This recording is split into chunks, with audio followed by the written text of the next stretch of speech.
Hi guys. అసలు census అంటే ఏంటి? దేశంలోని ప్రతి వ్యక్తి, ప్రతి ఇంటి వివరాలను ప్రభుత్వం సేకరించే ప్రక్రియ. సెన్సస్ 2027 ఎందుకు ప్రత్యేకం? భారతదేశంలో ఇదే మొదటి పూర్తిస్థాయి డిజిటల్ సక్సెస్. మొబైల్ యాప్లు, ఆన్లైన్ వ్యవస్థల ద్వారా కూడా సమాచారం నమోదు చేసే అవకాశం ఉంటుంది. సెల్ఫ్ ఎమ్యూరేషన్ అంటే ఏమిటి? ప్రజలు తమ వివరాలను ముందుగానే ఆన్లైన్లో నమోదు చేసుకోవచ్చు. తర్వాత అధికారులు వాటిని ధృవీకరిస్తారు. ఈసారి కులగణ కూడా జరుగుతుంది.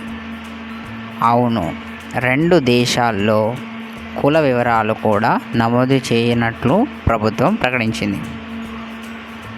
ఎలాంటి వివరాలు అడగవచ్చు అంటే కుటుంబ సభ్యులు, విద్య, ఉద్యోగం, నివాసం వంటి సాధారణ వివరాలు. కొన్ని సందర్భాల్లో ఆధార్ కార్డ్ లేదా పాస్పోర్ట్ నంబర్ను ఈచికంగా ఇవ్వడానికి అవకాశం ఉండొచ్చు. అయితే మరి స్టోరీ 2 దశల్లో ఎలా జరుగుతుంది? ఫస్ట్ అయితే హీరోయిన్ వేరే మొదటి దశ ఇంటి వివరాలు, రెండవ దశ వ్యక్తుల జనాభా వివరాలు. ఇవైతే ఇలాంటి దశలో జరుగుతాయి. మరి ఇది ఎందుకు ఇంత ముఖ్యమైనది అంటే పాఠశాలలు, ఆసుపత్రులు, రోడ్లు, సంక్షేమ పథకాలు వంటి ప్రభుత్వ ప్రణాళికలకు ఈ డేటా ఉపయోగపడుతుంది. మరి ఇది ఎప్పుడు ప్రారంభమవుతుంది? కొన్ని రాష్ట్రాలకు, కేంద్రపాలిత ప్రాంతాల్లో దశల వారీగా ప్రక్రియ ఇప్పటికే ప్రారంభమైంది.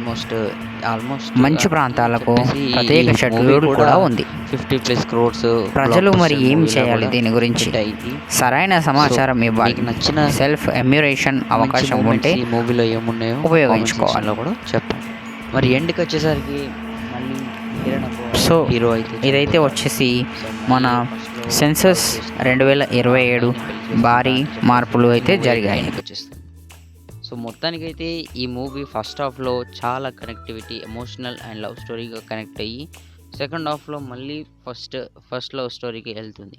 So first love story end అయినా కూడా మళ్ళీ ఇంకా మంచి లవ్ దొరుకుతుంది అనే ఒక కంటెంట్ వేలో ఉంటుంది ఈ మూవీ.